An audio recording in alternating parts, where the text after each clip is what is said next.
کیا آپ نے کبھی سوچا ہے کہ اس دنیا میں ایک ایسے نبی بھی تشریف لائے جنہوں نے نہ صرف موت کا ذائقہ چکھا بلکہ وہ آج بھی جنت میں زندہ موجود ہے؟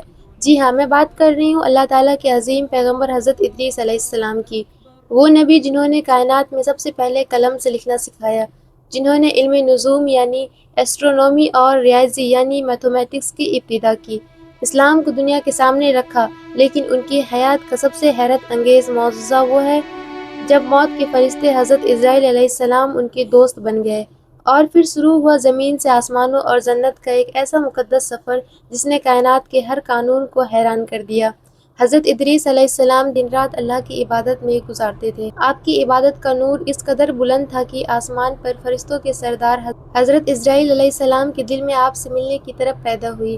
اللہ تعالیٰ کی اجازت سے ملک الموت ایک عام انسان کا روپ اختیار کر کے آپ کی بارگاہ میں حاضر ہوئے۔ کئی دنوں تک دونوں نے ساتھ عبادت کی، ساتھ روزہ افطار کیا، لیکن جب حضرت ادریس علیہ السلام آپ کی نورانی صفات دیکھی تو پوچھا، اے مسافر سچ بتاؤ تم کون ہو؟ جواب ملا، میں ملک الموت ہوں، روحوں کو قبض کرنے والا فرشتہ۔ حضرت ادریس علیہ السلام نے حیران ہو کر پوچھا، کیا تم میری روح قبض کرنے آئے ہو؟ حضرت عزرائیل علیہ السلام نے نہایت ادب سے کہا، نہیں اے اللہ کے نبی، میں تو صرف آپ کی دوستی اور عقیدت میں ملنے آیا ہوں۔ اسی روحانی دوستی کے درمیان حضرت ادریس علیہ السلام نے ملک الموت کے سامنے ایک ایسی انوکھی خواہش پیش کر دی، جی تاریخ میں ایسی کسی نے بھی نہیں کی تھی۔ آپ نے فرمایا، اے عزرائیل، میں چاہتا ہوں کہ تم ایک لمحے کے لیے میری روح قبض کرو، میں دیکھنا چاہتا ہوں تاکہ میں اللہ تعالیٰ کی اور بھی گر گرا کر عبادت کر سکوں۔ ملک الموت کانپ اٹھے، کہا، میں اللہ کے حکم کے بنا ایسا نہیں کر سکتا۔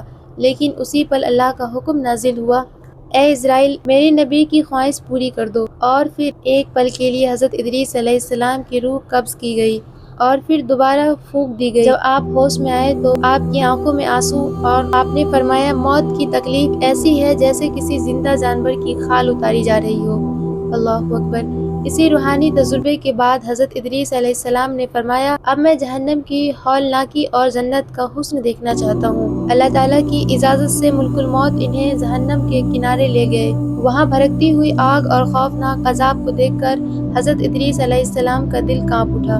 اس کے بعد انہیں جنت کے مقدس دروازے پر لایا گیا۔ جیسے ہی جنت کے نورانی درخت، بہتی ہوئی نہریں اور پاکیزہ ہوائیں حضرت ادریس علیہ السلام سے ٹکرائی، آپ کی روح وجد میں آ گئی۔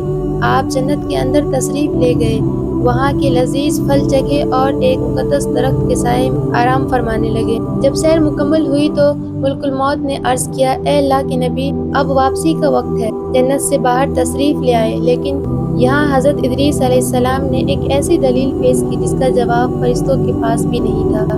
آپ نے فرمایا، اے عزرائیل، اللہ تعالیٰ کا حکم ہے کہ ہر نفس کو موت کا ذائقہ چکھنا ہے، وہ میں چکھ چکا ہوں، اور اللہ تعالیٰ کا وعدہ ہے کہ جو ایک بار جنت میں داخل ہو گیا اسے دوبارہ نکالا نہیں جائے گا، اس لیے میں اب وہاں سے کبھی بھی واپس نہیں آؤں گا۔ اسی وقت عرش الہی سے آواز آئی، اے عزرائیل، میرے بندے نے جو کہا سچ کہا، میرا فیصلہ یہی ہے۔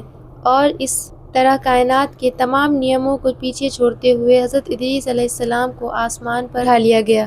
قرآن کریم کی سورہ مریم میں اللہ تعالیٰ صاف فرماتا ہے، اور ہم نے اسے بلند مقام پر اٹھا لیا۔ حضرت ادریس علیہ السلام کا یہ مقدس واقعہ ہمیں یہ سبق دیتا ہے کہ جب بندہ اللہ تعالیٰ کی محبت میں خالص ہو جاتا ہے تو اللہ تعالیٰ اس کے لیے حالات اور اسباب آسان کر دیتا ہے۔